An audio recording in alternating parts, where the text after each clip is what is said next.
This is one of the most expensive resorts in all of Hawaii, but is it worth the hype and price tag? Today we're checking out the Andaz Maui at Wailea, Hyatt's luxury design-forward property on the sunny side of Maui.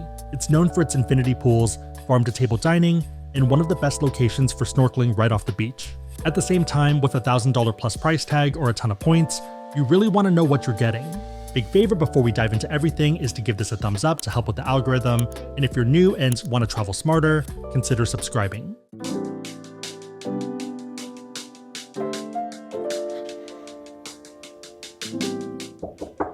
Aloha and welcome to the ocean view room at the Andaz. As you can see in the far back, there's the ocean and the adults only pool over here. There are additional pools, but they tend to be a little bit rowdier because there are kids, and this one is more calm. You have two little seats over here, that way you can enjoy the view, sun, and relax. If you prefer enjoying the weather, you can have this fully open up, but if you do, air conditioner stops, so you'd want to make sure to close it if you want to cool down. Over here we have the seating area, and it's pretty comfortable. Yeah, you can definitely relax, and right ahead is the TV. Over here is a second work desk seat, and it's okay. There is a pretty cool light here, but definitely be careful. I've walked into it more than a few times, and I think one time I was like this, and yeah. One thing I really like about the room is that there are plenty of plugs throughout the whole thing. Spinning over to this side, we have the TV. Not the biggest, but it works, about 42 inches. It also does turn towards the bed if you want to watch from there. In the corner over here is the air conditioner, and also the amenity section. So coffee maker, chips that are complimentary that they refill daily. Coffees have been pretty good and delicious. Down here is the mini fridge. They do provide complimentary drinks, and they do also refill these. So this one's Pog. Also a root beer that I already drank, but kind of wanted to show it and kept it just in case. One thing I really liked with the room is the lighting and the design. So you kind of see the rope on it, and it looks like it fits in. It's more kind of aesthetic rather than just a normal light. This is the bed. Bed was super comfortable. Fell asleep pretty fast. If you are here for longer, there is storage underneath that way you can hide your luggage. One of the most unique parts of the room is going to be the shower. So you wait here and I'll show you. I'm now in the bathroom and I'm now in the shower. This is the shower. You can actually open this side up as well and pretty much have a whole viewing area of the outside from the shower. So on one hand, maybe a bit weird, but on the other hand, I think there is something nice about showering and being able to enjoy that view. Like, that's a very beautiful view. It is a pretty sizable shower as well, so that's kind of the main area, and then you loop around. It's like a giant square that's cut off. Shower was pretty good, great water pressure, great temperature and everything. Maybe not the tallest, so could be a bit claustrophobic for some people, but worked for me. Also, you do have two options. You have the overhead one, as well as the standard head. Shampoo, conditioner, as well as body wash are from Maui. Spinning back over here is the toilet. Pretty straightforward, not the most interesting. The light though is pretty cool, kind of that Nordic theme to it as well with the whole rope. Over here is the closet, so a bunch of hangers, steamer, iron, everything you'd expect. If you do have a smaller luggage, then you can open it up over here, but otherwise for ours, it was a bit tight. There also is a safe down here. I don't really dry my hair, but this is from Dry Bar and Mandy had good things to say. They also do provide a lot of amenities. So this is the toothbrush. We do bring our own, but nice that they offer it. Also makeup remover, vanity kit, and air dry plastic shower cap. Our room is 548, which is right over here. Ocean is over here. So the rooms on the other side are bigger, but I don't think they face the ocean. So I think that's the give take of it. You can have a bigger room, but less good of a view. Hard to turn down that view. They also did provide some welcome snacks, some more cookies. These are going to be a collection of Hawaiian fruits, and then also chocolate. These ones are not refilled though. Also this. Beach bag and 2 bottles of water. A lot of the hotels here do use PAF water as their partner, and they have different bottles. And it is a little bit different as well. Okay, Mandy, I think this one feels a lot nicer. Let me know what you think. Yeah, the Andaz one feels nicer. It's like smooth. The Andaz one feels like a premium offering, while this one feels more like a normal one. This property isn't cheap, but there are a few strategies I'd recommend. From talking to staff, most people here are paying out of pocket, and $1,000+ per night is the norm. If that's your plan and you don't have elite status, I'd consider booking through a VIP portal like Virtuoso. This gets you additional benefits like daily breakfast for 2, a $100 credit per stay, and upgrades, early check-in, and late checkout based on availability. Hyatt Prive is another good option with similar benefits as well. The idea is that you're getting VIP benefits as a normal P. I'll link to a portal that allows you to access Prive, Virtuoso, Stars, and other similar booking rates down below. If you're on team points, this is a great redemption, costing you 35, 40, or 45k points per night with pretty easy availability. Hyatt doesn't charge additional taxes and fees on award bookings, so in this case, 45k is 45k. If you're into premium travel, this is a great way to lock in 2 cents per point during peak season. Run the numbers for your dates, but it typically makes sense and is a great redemption. On that note, if you want to learn about cards and you want to support the channel, we have links on the website asksebby.com and also down below in the description box. Make sure the links are competitive, but otherwise it's a huge way to help, so thank you in advance. Let's check out the rest of the property. Let's take a look around the hotel. The entire resort is set up like a series of cascading terraces, with each level stepping down toward the ocean. There's no single high-rise tower here, just a clean, low-profile layout that blends into the hillside. This might be one of my favorite check-in experiences ever. The lobby opens right up to the ocean and a magical view. You also have high ceilings, tons of light, and a sand pit where they draw art. They also provide welcome leis and drinks. There's 4 tiered infinity pools all facing the beach, so you're getting that perfect ocean view almost everywhere. Unlike other nearby resorts, it never felt overcrowded. Definitely one of the more peaceful hotels on the row. There's also an additional secluded pool and hot tub that's adults only near the gym. Speaking of which, the gym isn't the largest but has a good number of cardio options like spin or treadmills. The machines are from Peloton and Techno Gym, so pretty nice, with a good number of strength machines. The free weights go surprisingly hard, up to 100-pound dumbbells, where most other gyms cap out at 50 pounds. This is also a great spot to refill your water bottle before heading back to the beach.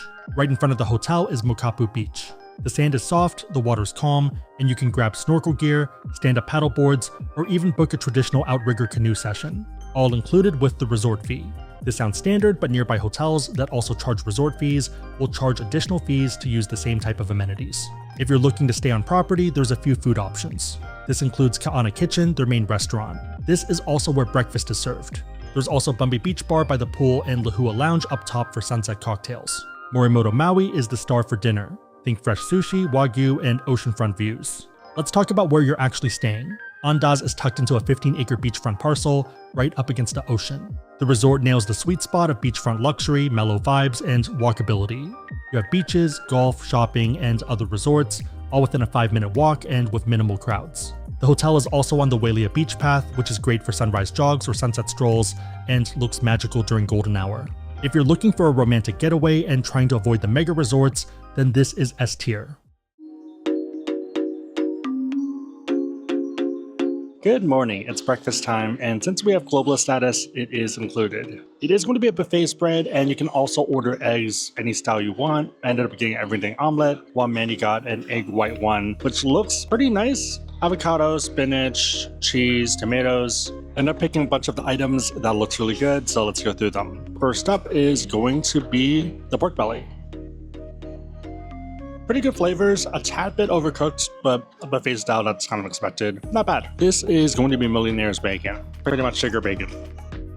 This is really good. Terrible for me, but delicious. Crispy on the outside, has a bounce to it still. Yeah, pretty good. I think other Millionaire's bacon I've had elsewhere is a bit sweeter. So this is kind of nice in that it's not too sweet. Sausage, pretty good applewood flavor. This is another sausage. I like this one a bit better, a bit more unique. Going to the fruit, starting with yellow watermelon.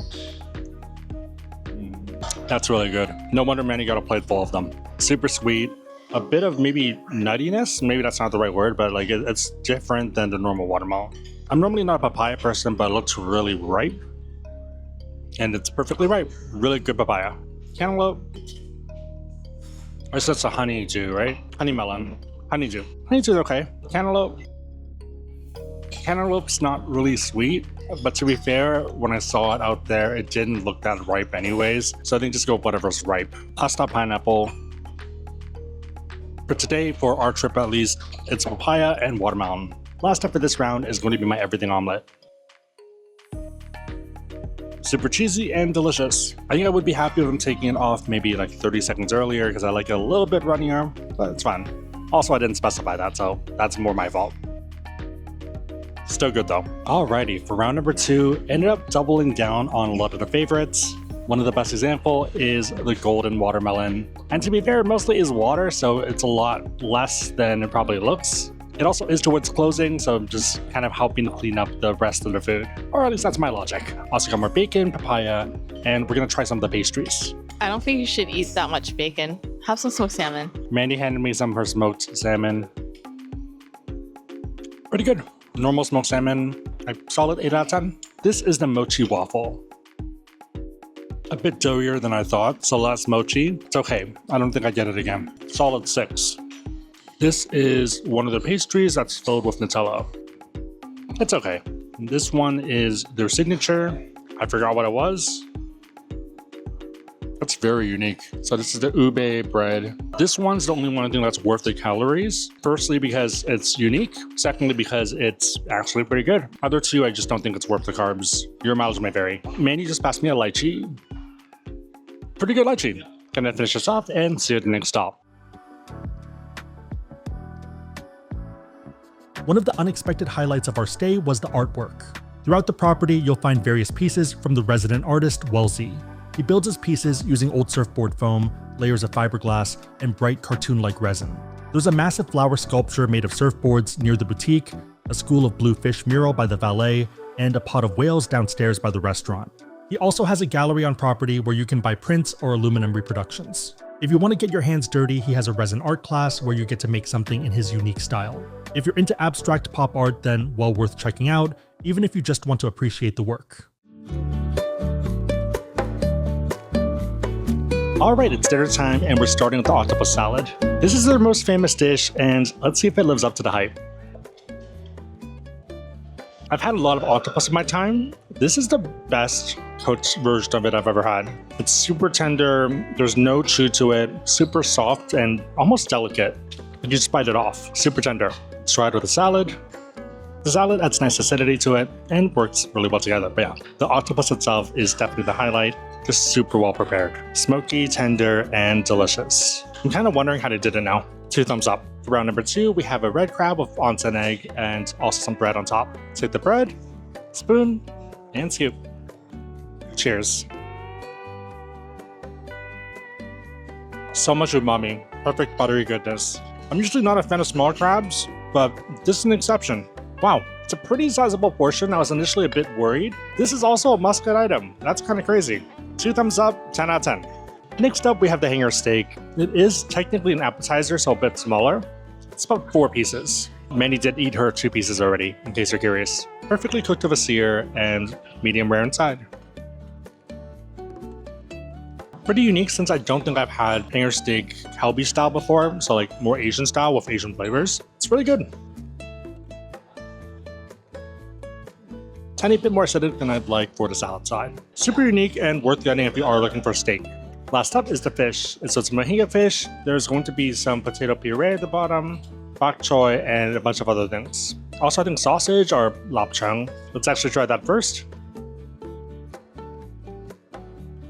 The puree is really light. Wow. So expected a heavier puree. It's almost like fruity and like coconutty. That's super unique. This is the fish. Pretty good. Maybe it's a tad bit overdone for me, but it works. Great flavors, no complaints. I think this is well worth getting. It is a bit unique compared to some other fish dishes. It's good, but I like the appetizers better. And the first 2 appetizers were a tad bit better, but this isn't bad. Solid like 8, 8.5. One of the underrated perks of staying at Andaz Maui is the snorkeling, which is right off the beach. You're literally steps from the water. Mokapu Beach isn't as famous as some other options, but holds its own, especially early in the morning when visibility is better and the water's calm. You'll find a mix of reef fish and sea urchins. If you're lucky, you might catch a Hawaiian sea turtle cruising by the rocks near the southern end of the beach. Reminder that snorkel gear and reef-safe sunscreen is included in the resort fee, but I usually still bring my own fins. This isn't a resort where you need to book a tour or hop on a boat. If you've got fins and 20 minutes to spare, you can get a solid snorkel session in before breakfast.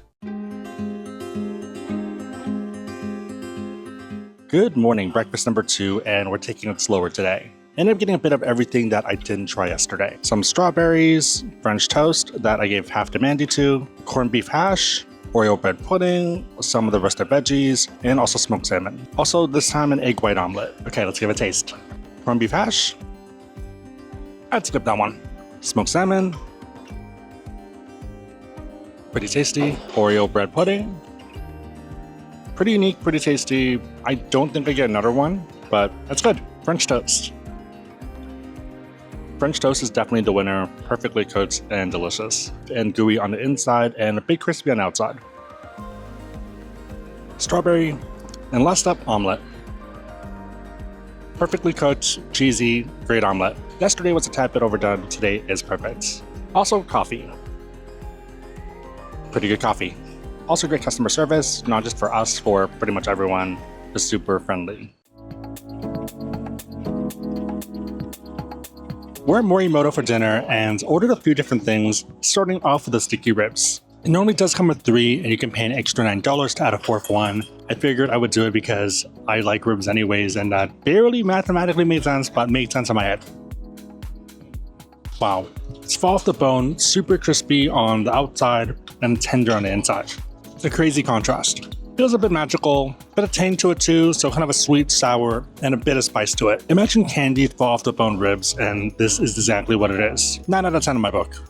Alright, next up we have Toro tartare. Probably the most impressive looking dish, since it comes on a giant plate of ice as well. Main idea though is that you have a bunch of condiments, and then also the Toro. You want to use a little bit of everything and then make the perfect spoon. Cheers. Super creamy and full of umami and delicious. It is a bit of a smaller portion though, so if you are hungry, then you might be better off with other items. It's tasty, but delicate. Here's the second one. I would say it's about 10 spoons worth of this size. Mandy loves this one, so I'm gonna let her have the rest. Last up is the yellowtail pot. So it's going to be in a hot stone pot with rice as well as yellowtail. Initially it is going to be raw and they put it towards the side to cook it. Let's try the yellowtail. Really sweet and delicious. Wow, a lot of good flavors there. It's at the perfect cook. Some of the rice. Rice is pretty normal. Let's try it together as one bite. Pretty good. Yellowtail is definitely the highlight and it works really well together. If you are hungry or looking for something more substantive, then this is a great choice. Also, fun fact, this is the dish that won Morimoto his Iron Chef title. I still think the ribs are top for me, and then the Toro, and then this. They're all good though, so it just depends on your preferences and your taste buds. Alright, for dessert we have a fast cheesecake, and this is going to be ube flavored. Really good, pretty unique flavor. Even if you're not a fan of ube, and kind of the nuttiness and earthiness of it, I think it's still worth getting. I don't think I've had anything like this before.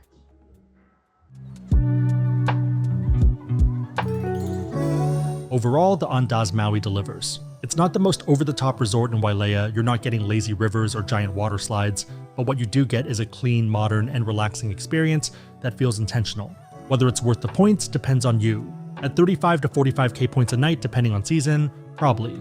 Cash rates can hit over $1,200, so your Hyatt points go a long way here. The waived resort fee on award nights, the globalist perks like breakfast, and snorkeling right out front all add to the value. If you want a quiet, design-focused stay in Wailea that still feels premium without being in your face about it, this is one of the best redemptions you can make in the Hyatt program. Again, if you want to learn about cards, we have links on the website asksebby.com and down below in the description box. If you made it to this point, leave a turtle emoji in the comments down below, and I'll try to heart it and respond. My 3 questions for you are: what are your thoughts on the hotel? What's your favorite hotel in Hawaii? Also, what's your favorite use of Hyatt points? Let me know and everyone else know in the comments down below. Big favorite thumbs up, share this with someone that might benefit, but otherwise hope you liked it. See you on the road.